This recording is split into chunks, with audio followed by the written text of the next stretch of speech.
দেখুন, মহতি রক্তদান চলছে, প্রচুর মানুষ রক্ত দিয়েছেন, আরো প্রচুর মানুষজন রক্ত দেবেন। মূলত রক্তদান শিবিরে বেশি বক্তব্য রাখার সুযোগও হয় না এবং সুযোগ নেওয়া উচিত নয়।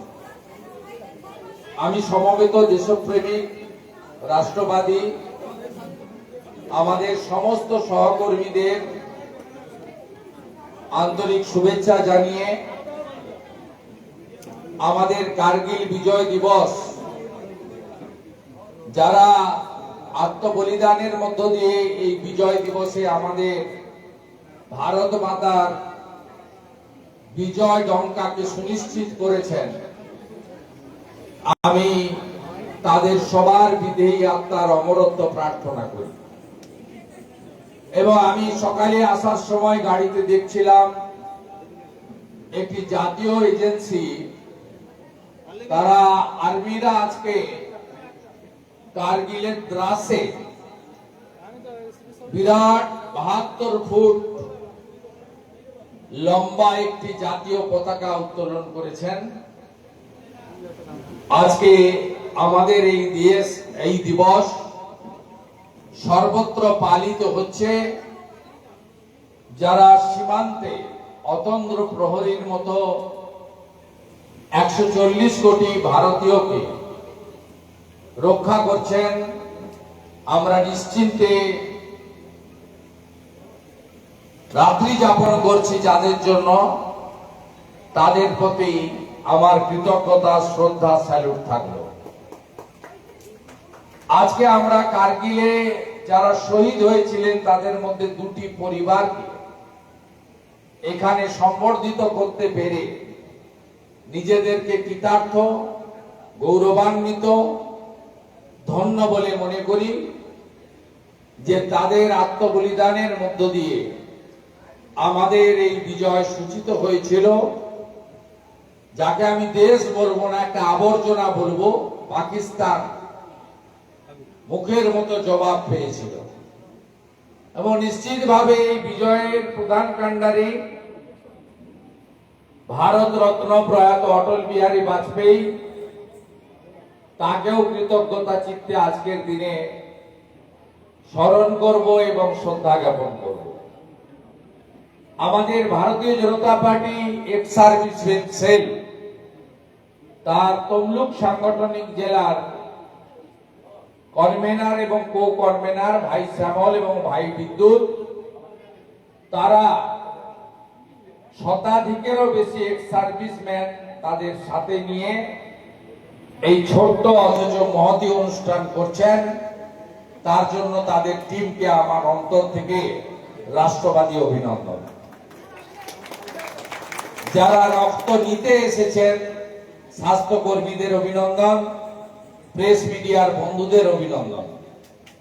মঞ্চে সাংগঠনিক জেলার মান্যবর সভাপতি আইনজীবী মলয় সিনহা রয়েছেন, রাজ্য কমিটির সদস্য প্রাক্তন সভাপতি তপন ব্যানার্জি আছেন, প্রাক্তন বিধায়ক সম্মানীয় নেতা অশোক দিন্দা আছেন, ভাতৃপ্রতিম নেতৃত্ব নীলাঞ্জন অধিকারী আছেন, আমাদের রাজ্যের মাইনরিটি সেলের নেতৃত্ব রাজীব জৈন, রাজ্য কমিটির মেম্বার অপর্ণাদি, বিজন মিত্র বাবু, এই ব্লকের বিরোধী দলনেতা আশিস ভাই এবং মধুসূদন ভাই সহ আনন্দময় অধিকারী সহ সোমনাথ ভাই সহ আনন্দ সহ আমাদের সঞ্চালক সন্দীপ সহ সুকুমার বেরা সহ প্রত্যেককে আমার অন্তর থেকে অভিনন্দন। এর বাইরেও স্থানীয় সোনাময়ী গ্রাম পঞ্চায়েতের প্রধান পূর্ণেন্দু, উপপ্রধান লক্ষণ সহ স্থানীয় গ্রাম পঞ্চায়েতের সমস্ত মেম্বারদেরকেও আন্তরিক ধন্যবাদ এবং কৃতজ্ঞতা জ্ঞাপন করি। আমি আগেই বলেছি, রক্তদান শিবির, এই রক্তদান শিবিরে বক্তব্য বিশেষ কিছু থাকে না। আজকের দিনটি আমরা উদযাপন আগেও করেছি, এবারে করছি, এবারে আরো বেশি করে করছি। তার কারণ অপারেশন সিঁদুরের সাফল্য বিশ্বের মানচিত্রে ভারতীয় আর্মি, ভারতীয় বিজ্ঞানী, ভারতের সরকার, ভারতের প্রধানমন্ত্রী, ভারতের জনগণকে উচ্চতার সর্বোচ্চ শিখরে পৌঁছে দিয়েছে। আপনারা জানেন এই পাকিস্তান নামক আবর্জনাটি তারা 1947-তে দ্বিজাতি তত্ত্বের ভিত্তিতে দেশ ভাগের সুযোগ নিয়ে আমাদের সঙ্গে সব সময় আমাদের দেশের শান্তি, আভ্যন্তরীণ নিরাপত্তা, সুস্থিতি, প্রগতিকে বাধা দেওয়ার চেষ্টা করে। এই কাজে তাদের সহায়ক হিসেবে কাজ করে কিছু Islamic terrorist organisation, Hizbul Mujahideen, ISIS এর মতো, আনসারুল বাংলার মতো এবং দেশের বিরুদ্ধে ব্যান হয়ে যাওয়া সিমি PFI দের মতো কিছু মোহাম্মদ আলী জিন্নাহর অবৈধ সন্তান, তারা এখনো দেশের মধ্যে এই কাজে পাকিস্তানকে সাহায্য করে। পাহেলগামের ইনসিডেন্ট আমরা দেখেছি যে শুধুমাত্র একটি সংগঠিত জঙ্গিবাদ, জঙ্গি সন্ত্রাস নয়, ধর্ম দেখে দেখে সেখানে হিন্দুদেরকে নৃশংসভাবে নিষ্পাপ নিরীহ পর্যটকদের যে কায়দায় খুন করা হয়েছে, আমরা আপনারা গোটা পৃথিবী বিচলিত হয়েছে। আমি যখন এয়ারপোর্টে যাই তার আগে টেলিফোনে কথা বলেছিলাম মাননীয় বিচার অধিকারীর স্ত্রীর সঙ্গে, মাননীয় সমীর গুহ স্ত্রীর সঙ্গে।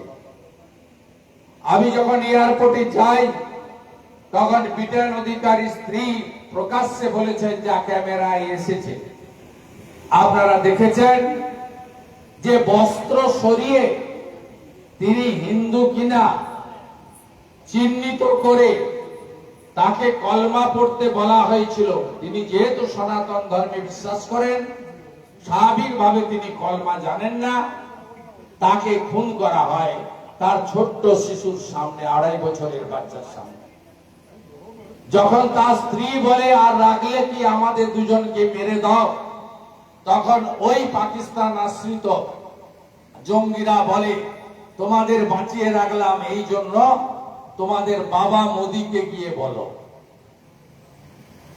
আজকে কি নৃশংসতা! সমীর গুহ স্ত্রী তিনি আমাকে এয়ারপোর্টে বলেন যে আমার স্বামীকে ওরা প্রথমে মারছিল না, পরে হাতে, এই যে কয়েকদিন আগে বিপত্তারিণী পুজো গেল, আমরা হিন্দুরা বিভিন্ন ধর্মীয় অনুষ্ঠানে হাতে ডোর বড়ি, তাগা বলেন কেউ, ডোর বলেন কেউ, বিপত্তারিণী পুজোয় লাল ডোর বাঁধা আমাদের অনেক দিনের সনাতনী ঐতিহ্য। সেই ডোর দেখে তাকে খুন করা হয় যে সে হিন্দু। তাই আজকে ভারত সরকার, ভারতের আর্মি, এয়ার ফোর্স এই প্রথমবার, এর আগে অবন্তিপুরা পুলওয়ামার ঘটনার পরে অন্দর ঘুষকে মারা হয়, কিন্তু সেটাও এতটা ভিতরে ছিল না।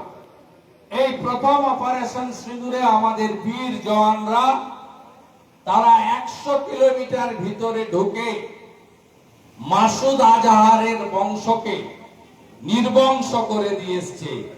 100 কিলোমিটার ভিতরে ঢুকে আমাদের দেশ প্রমাণ করেছে যে এত ড্রোন রাজস্থান, পাঞ্জাব, কাশ্মীরের বর্ডারে পাঠিয়েছে ওরা।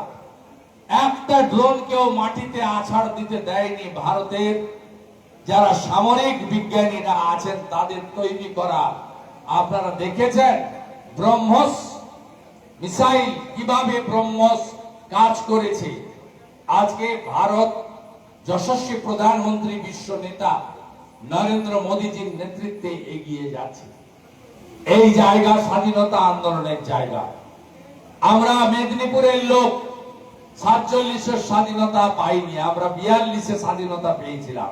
17ই ডিসেম্বর সেই নিমতৌড়ি স্মৃতিসৌধে আজকের এই দিনে আমাদের জোড়া সাফল্য, কার্গিল বিজয় দিবস সঙ্গে অপারেশন সিঁদুর, এইখানে দাঁড়িয়ে আমরা এই দিনটি উদযাপন করার মধ্য দিয়ে একটি মহতি কর্মসূচি আমাদের এক্স সার্ভিসম্যান করলো।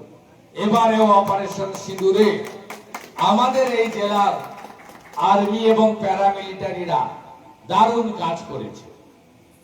আমার বিধানসভা কেন্দ্রে 50 জনের নাম আমি জানি, যারা বিএসএফ, এয়ারফোর্স এবং প্যারামিলিটারি আপনার স্থল সেনাতে এই অপারেশন সিঁদুরে ভাগ নিয়েছিল।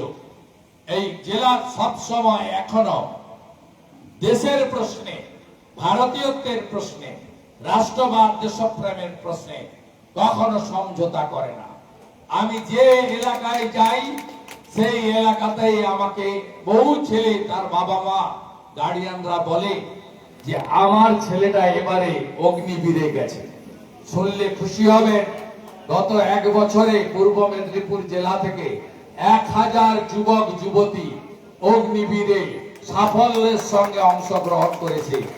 পরীক্ষায় পাস করে, মাঠে পাস করে তারা তাদের যোগ্যতার ভিত্তিতে অগ্নিবীরে অংশগ্রহণ করে।